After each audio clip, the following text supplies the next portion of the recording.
Before the video starts, if you want to find out how to win an Xbox Series X or a PS5, click the link in our description below. Enjoy the video.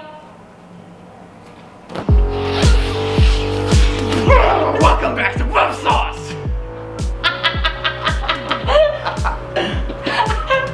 And today, we are telling you why PS5 is way better than Xbox Series X. Yeah, okay. Sorry, that just took it out of me. So, to start off, to come back after that.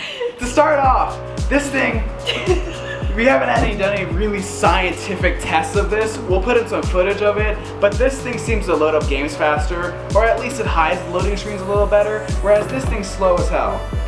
I bought Call of Duty on this thing, the new Cold War, on this Xbox, on this PS5, and on my personal home PC. PC loads it in about, I think it was like what? 32.5 seconds. This loads in about like 30.5 seconds. This took 58 seconds. If I'm wrong, I'll correct myself right there. So basically, I don't know how they made an SSD so slow on this thing, but I don't like it. Yeah. This was pretty good though. Another reason why the PS5 is better than the Xbox is because of the controller. So PlayStation gave it a whole new look, and they also put a lot more effort into it. It has the haptic touch now, so it makes it more immersive. It has the adaptive triggers, which is really good for any kind of racing game. It also has a new microphone in it, which is okay, it's pretty cool, it's a nice addition. And then it has the usual touchpad, normal for PlayStation. But overall, I feel like they put a lot more effort into their controller than the Xbox did. Yeah, this is basically exactly the same.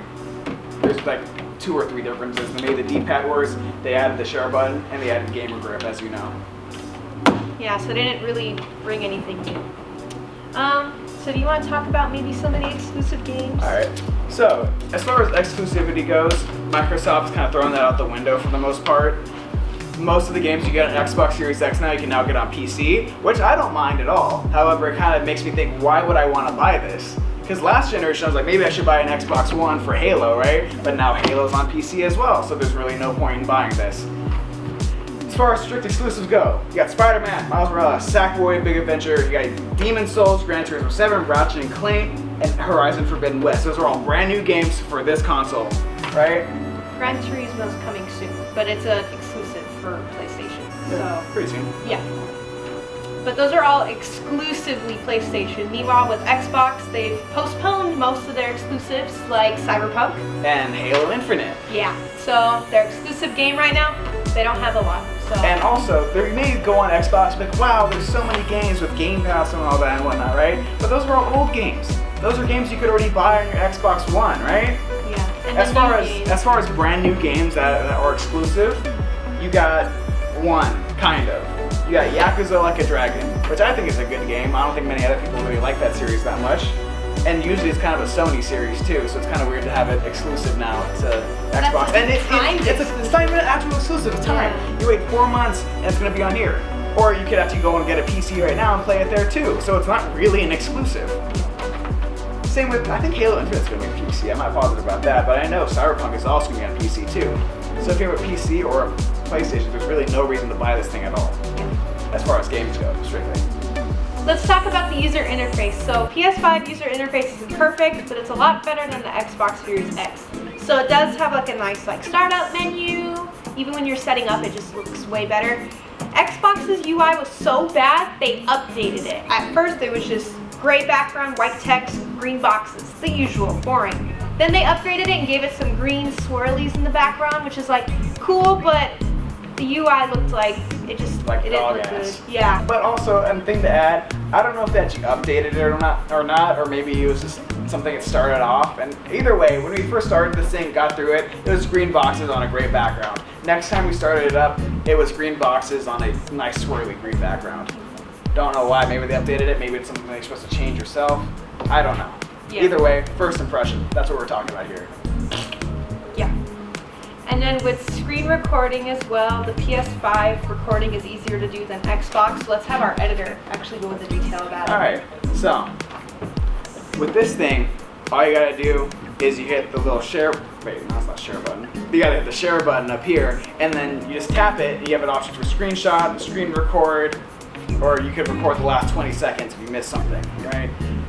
It's super easy. You just hit that, it goes on for as long as you need it to, and all you gotta do is just plug in a USB and pull it all off. Super easy. You just plug in your computer, drag into your computer, whatever you gotta do, right?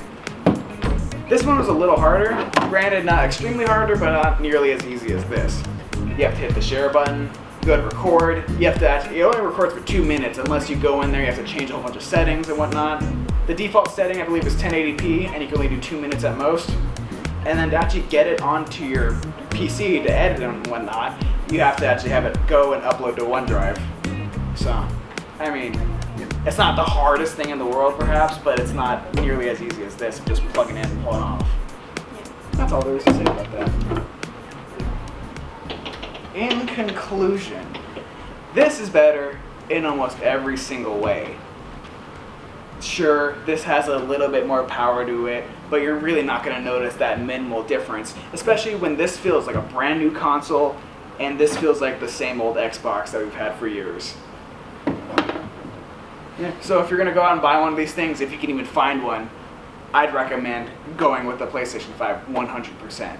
And if you enter the giveaway, I suggest you pick the PlayStation 5 as well. But if you want an Xbox, that's good for you too, man. You're just kind of stupid.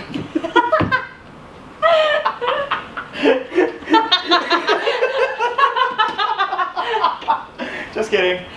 You're smart Don't too. hate us. You know, if you want a little bit more power, you're good too. Don't worry about that. Don't feel console shamed. We're all in this together, dog. Please subscribe.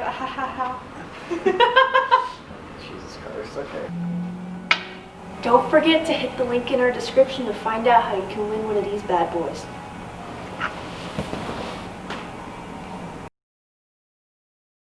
Just don't. Okay. Welcome back to Bub Sauce. Today we're talking about the PS5 and the Xbox Series X yet again. You want to cry? You're going so fast. Okay. Wait, I got it here. Wait. This will be an intro. I'll zoom in on it. Like, welcome back to Bub Sauce. We shouldn't do that. The camera will just trace right along it. We can't do an introduction like that.